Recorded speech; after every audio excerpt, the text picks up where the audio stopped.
Assalamu alaikum everyone. All right. So all of we know that this is 5 o'clock, right?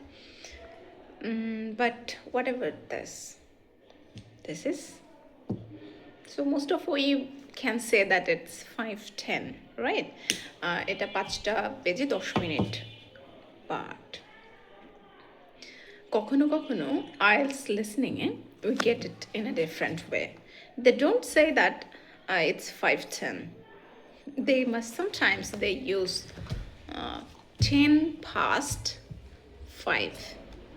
In the same way, if it is this, then they say 5:15. And this 20 past 5. And this 5:30. Alright, তার মানে 5:20 হয়ে গিয়েছে বা 10 minute হয়ে গিয়েছে, 25 মিনিট হয়ে গেছে। All of this are fast. But যখন এটা বাকি আছে বোঝায়, তখন লিসনিংয়ে আমরা শুনতে পাই 2। For example 22:06।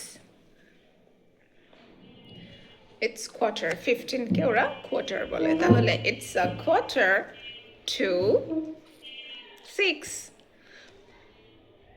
It's 10:06. And finally, again 6 o'clock, 3 o'clock or 4 o'clock. তার মানে আমরা বুঝছি যখন বাকি আছে বোঝায়, তখন 2 and বেজে গিয়েছে ফাস্ট।